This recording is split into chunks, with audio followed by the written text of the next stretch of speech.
Hey, welcome to Ron's Bass Lessons. If you've been here before, good to see you again. If not and you like what you see, then like everybody else on YouTube, please subscribe and like and everything else. You know the drill. You know the words. Sing along.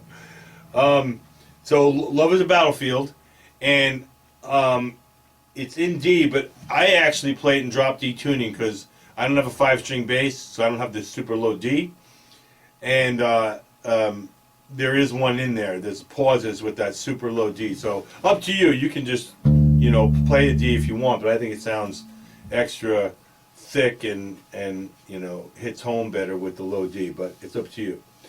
And depending on whether you tune your D down or not, you're going to need the G note if I'm on a 4-string bass. So if you tune down, to D, you're going to hit your G on the 5th fret because everything's down a step.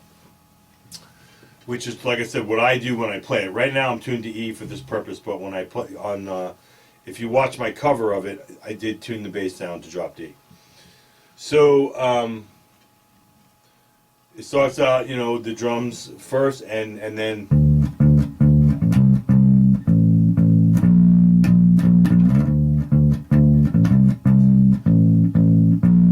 it's a pretty repetitive song, and there's kind of like two, I call them the regular verse and the slow verse, but they're basically the same chords.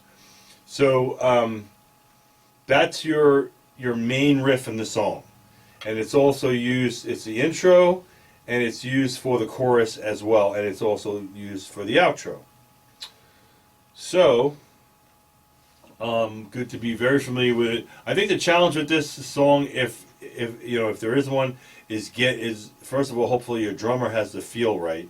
Actually, took the drummer I was playing with. Actually, took him a couple of tries to actually get the feel really, really good where I could lock in with him. But anyway, it's just D, C, B flat, and then you're using the open A as a passing tone and the C as a passing tone. So it's like.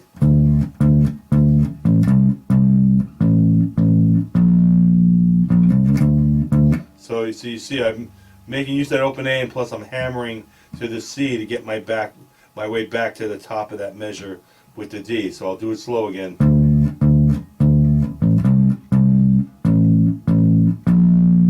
So I use that open A between all the notes. So that's your main riff, and then again, when she finishes that first verse, it goes into this D thing.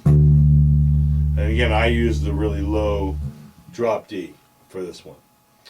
And then after your regular verse, then you got the slow verse, same chords, but totally different feel. So it's like.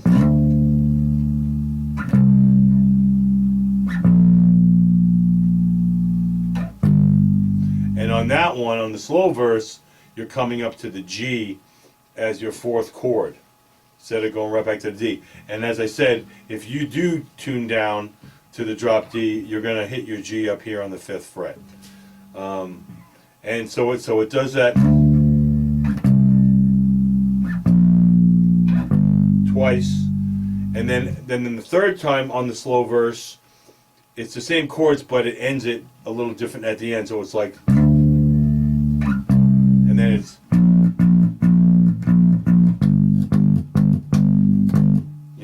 It just pulses the B flat and the G.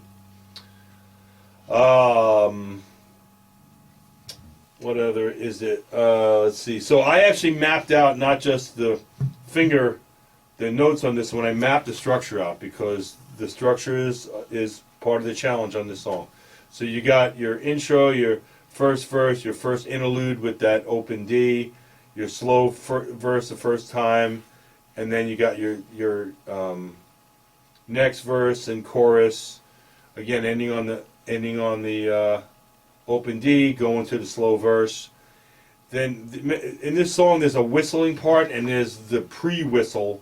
I call it the pre-whistle. It's really just chorus, but instead of hitting that open D at the end, it actually stays on the B flat at the end. So after, I have 7 times noted on this, so it's. And that's what I have as right before the whistling part.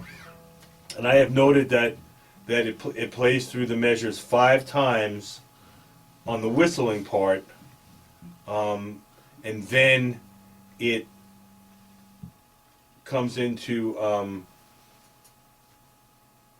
a pre-outro, is what I call it, right after the whistle part.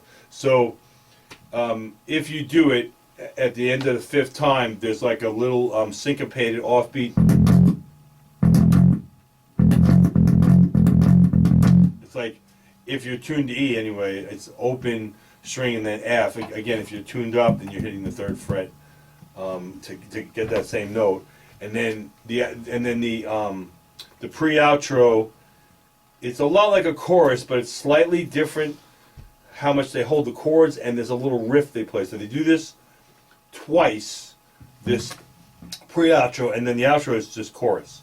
So the pre-outro, again, it's still D, C, and B flat, but it's like...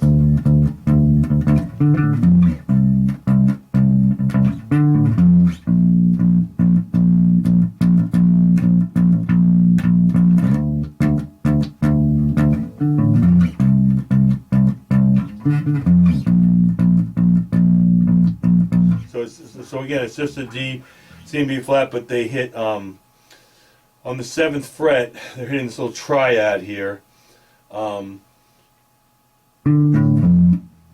up the bottom 2 strings on the 7th fret, and then the 8th fret on the A string, which is the F note. And they do that same riff to my ear after both chords, so it's.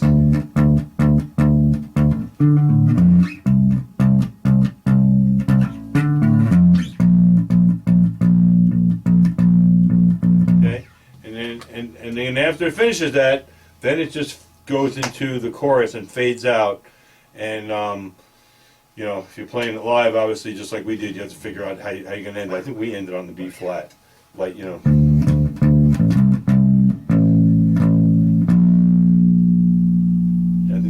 I think that's how we decided to end it. So like every other song I do, I tabbed it out by hand. You're welcome to have the tabs. Just email me, boomboomthebassplayer@gmail. It's at the end of the video. And as I said, I did actually map. I tabbed everything, but then I also mapped out the structure, because it is important on this song to be very aware of the structure, because it's tricky, like a lot of actually Pat Benetar songs. So, all right. Well, thanks for coming. I appreciate it, and hopefully I'll see you at another lesson. Take care.